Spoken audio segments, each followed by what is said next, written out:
Hello and welcome to our family workshop. Now, as you know, we love a Scrollsaw project. We love sharing any projects that we are making, and we love making a Christmas themed Scrollsaw project.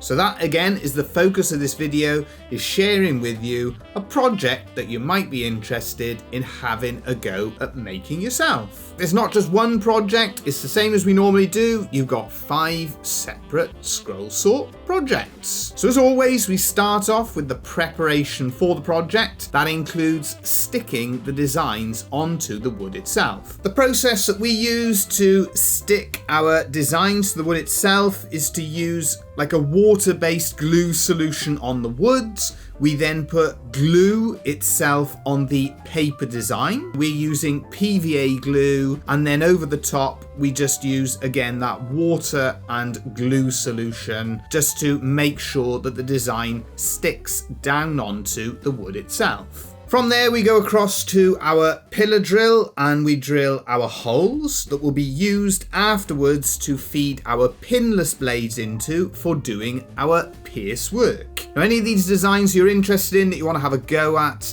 you can find most of our Scrollsaw designs on our website. So if you want to print off the free templates to have a go at making them yourself, check out the link in the description. So the first design we're looking at is a robin design. It's going to be a candle holder, and once we've marked out for doing that pierce work, we then proceed with doing the pierce work first of all. If you're learning scroll sawing, if you're new to scroll sawing, we always suggest doing the pierce work first. It's not always possible, it's not always the best way of doing it, but as a general rule, for a beginner, it usually makes life a little bit easier because you have a larger piece of wood to grip hold of and you can keep your hands further away from the blades. We also emphasize the Scrollsaw is a safe piece of kit. Usually it gives you a bit more confidence to keep that hand away from the blades. We're using some juniper, one of our favorite woods for working in and for our Scrollsaw projects. You can see once we've done our pierce work then, we get a cutter in our hand drill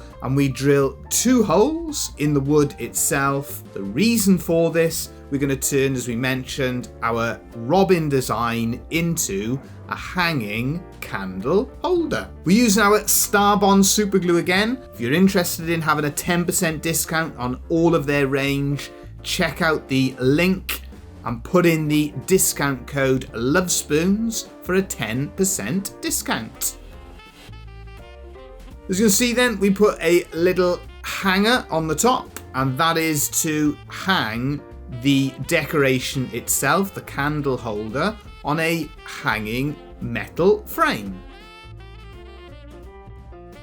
We take that little hanger out to do the shellacking, put it back in, add a little bit of super glue just so it secures a little bit more tightly if you feel it necessary, and then we can hang our candle holder on the stand itself.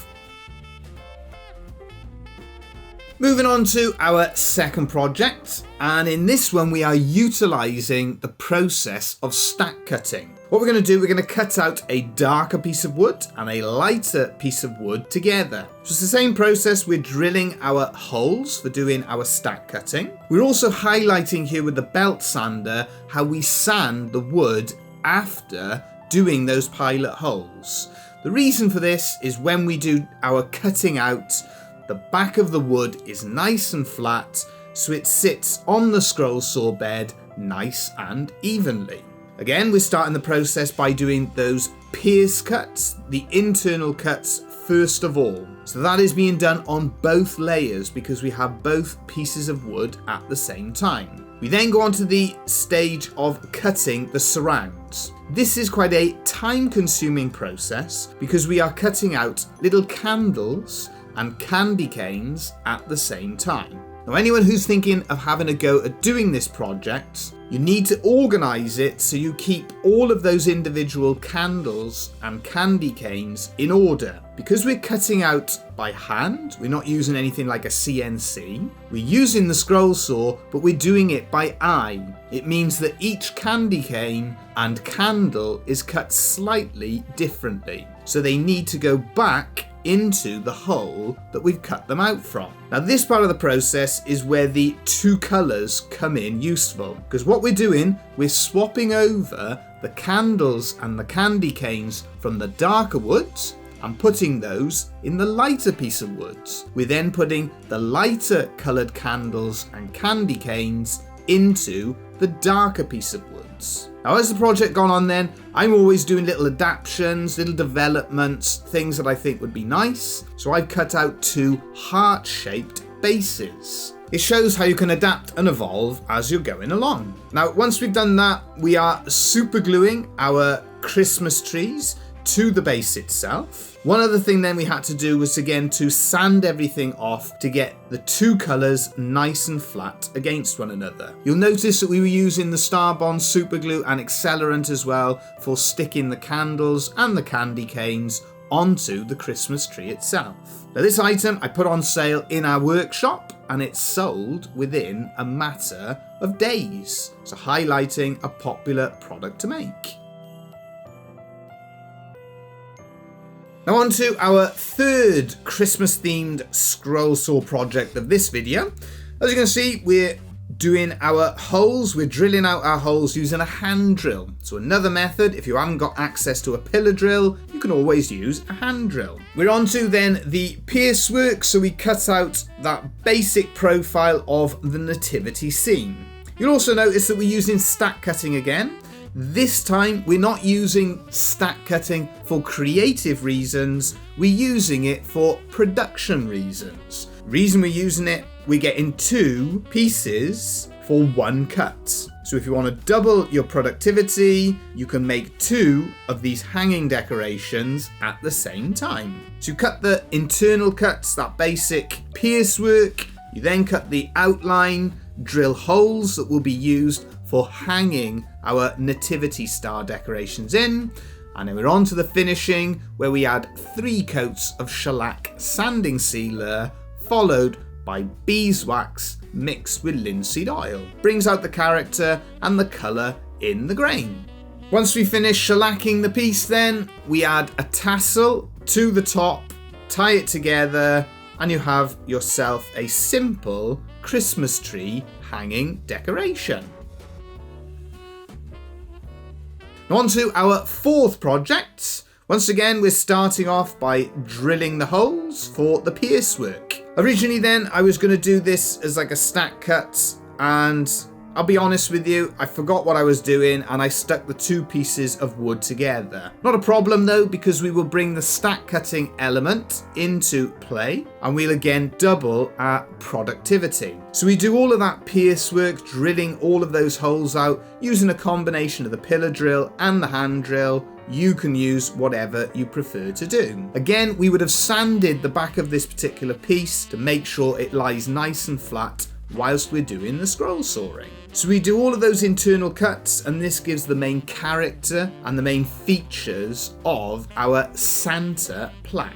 As I mentioned then, we're using stack cutting for this process, so we're going to be cutting out 2 Santa plaques at the same time. What we'll actually do with this one though is we'll work in 2 layers. So the 2 layers that we're cutting out where we do the pierce work, those are going to be the 2 top layers of the projects. What will happen then afterwards, you'll see us going on to it, we will add a second layer. But again, we start off by doing that pierce work. We then cut the 2 pieces away from each other, and this will allow us then to stick them onto another separate 2 layers. We also, as you can see, add coloured super glue, and again this is available from Starbond, to fill in all of the pierce work that we've cut out previously. We go back around the surrounds just to give our shape for the top and back layers, drill a hole which will then be used to hang our decoration on. We would have sanded everything nice and smooth on the face to get rid of any of the excess super glue. Once we've done that, we're on to our finishing process once again, and this is where you will really see the colour and character coming out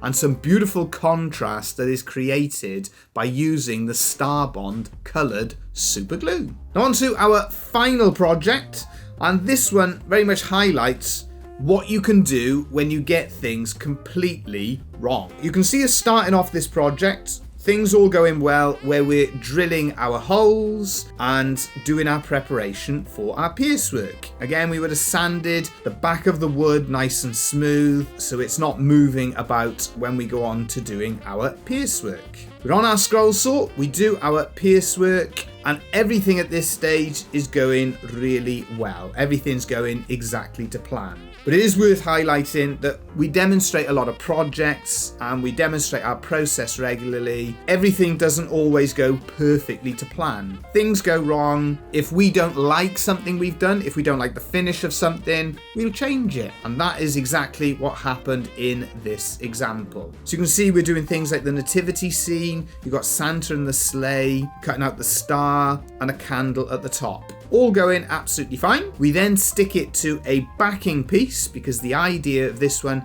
is going to be a Christmas decoration, a Christmas tree that it will stand up on its own. So we're putting some coloured super glue again in the Santa and his sleigh. And again, all of that we're all happy with. We cut that basic profile. The project is all working out as we would hope. We see things that we do in terms of wood carving and scroll sawing. It's a creative process and we're always trying to learn. We're always looking to develop. And we try certain things. Sometimes it works, sometimes it doesn't. It's not an exact science, but that's the process of how we learn and improve. So you can see we're just finishing off getting our modern style Christmas decoration. Now here's where things take a little bit of a turn for the worse, because I had the brainwave of adding coloured dyes and super glue together. So first problem we had with it is that the super glue wasn't taking to the coloured dyes particularly well. The other problem is when I shellacked everything, showed it to everyone, the response was not particularly great. Nobody was particularly blown away with it. Nobody particularly liked the finish that it came up with. So I thought, okay, what can we do? How can we rescue this project and show everybody something that is nice? So I cut out some robin shapes, some doves, some stars. I sanded everything off in terms of the work that I'd done previously. I stuck all of the robins, the doves, the candles, the stars, all onto our Christmas tree shape. And the general consensus was that it was a much nicer job. The coloured super glues that Starbond do, they work perfectly. But the dyes, for myself, they just didn't quite work. Perhaps it's our style, a little bit more traditional, and maybe it was a bit too modern for ourselves. But by sticking the animal figures, using again our Starbond super glue, we felt that we had a product that was better quality and a much nicer finish. You can also see here at the end those Christmas trees with the contrasting colours. They were really popular. Great project for anyone to have a go at making. Let us know in the comment section which one of those is your favourite. Which one do you plan on having a go at making yourself? Thank you all for watching. Hope you all have a great Christmas. If you've enjoyed what you've seen, don't forget to give us a thumbs up, because it helps us to make more videos.